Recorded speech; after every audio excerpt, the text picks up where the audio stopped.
బీసీల రిజర్వేషన్ల పైన చాలా మంది సభ్యులు మాట్లాడారు అధ్యక్ష. ఇవాళ బీసీల రిజర్వేషన్లు 33% నుంచి 20% పట్టుకొచ్చిన వాళ్ళు ఎవరు అధ్యక్ష? ఇవాళ కాంగ్రెస్ పార్టీ కామారెడ్డి డిక్లరేషన్ ఇచ్చింది అధ్యక్ష, 42% డిక్లరేషన్ ఇచ్చింది. ఎస్, కాంగ్రెస్ పార్టీ ఆ దిశగా తన ప్రయత్నాలను ముమ్మరు చేస్తూనే ఉంది.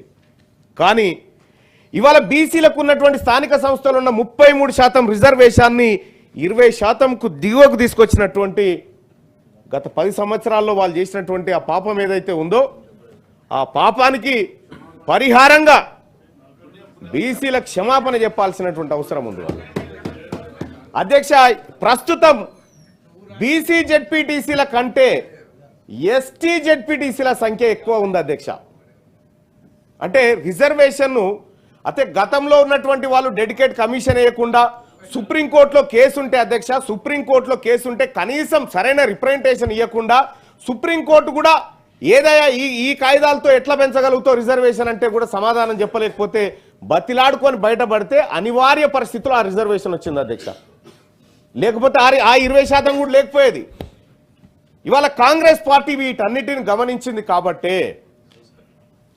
ఇప్పుడు డిప్యూటీ చైర్మన్ గారు చెప్పినటువంటి మాట ఇక్కడ 157 పేజ్ నెంబర్లో ట్రిపుల్ టెస్ట్ వేసినారు అధ్యక్ష.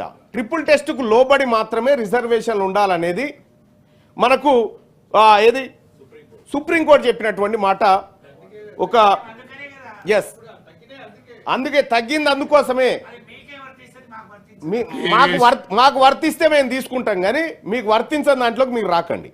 రెండో విషయం ఏంటంటే అధ్యక్ష, ఇక్కడ క్లియర్గా కాంగ్రెస్ పార్టీ తన మేనిఫెస్టోలో మా నాయకుడు రాహుల్ గాంధీ గారు కానీ లేకపోతే మేము మా మేనిఫెస్టోలో ఇచ్చినటువంటి మేనిఫెస్టో కమిటీ చైర్మన్ గారు ఇక్కడే ఉన్నారు మా దాంట్లో, ఇక్కడ క్లియర్గా మా జాతీయ ఎజెండా ఈ 50% స్లాబ్ను ఎత్తేయాలనేటువంటి క్లియర్ ఎజెండా కాంగ్రెస్ పార్టీకి ఉంది అధ్యక్ష. నిన్న మొన్న రాహుల్ గాంధీ గారు కూడా ఆ మాట చెప్పారు అధ్యక్ష. దాని ద్వారా ఏం జరుగుతుందంటే అధ్యక్ష, ఇన్ని రోజులుగా జరిగినటువంటి బీసీలకు జరిగినటువంటి అన్యాయం ఏదైతే ఉందో ఆ అన్యాయానికి రాహుల్ గాంధీ గారి ఆలోచన భవిష్యత్తులో చెక్ పెట్టబోతా ఉంది అధ్యక్ష.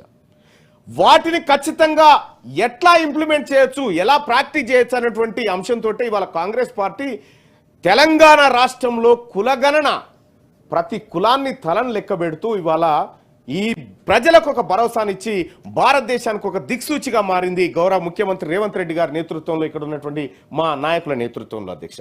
వీటన్నిటి పరిణామాలు ఎటు దారి తీస్తా ఉన్నాయంటే అధ్యక్ష, భవిష్యత్తులో మాకు ఒక ఆశ కనిపిస్తా ఉంది.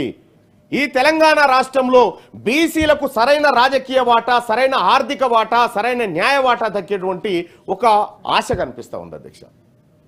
ఇప్పటికిప్పుడు మా నాయకులు చెప్పినట్టుగా 42% రిజర్వేషన్ ఇచ్చి తీరాలంటారు. అవసరమైతే 60 తీసుకుంటాం మా పార్టీ దగ్గర, లేకపోతే ఈ రాష్ట్రంలో ఎక్కువ మందికి.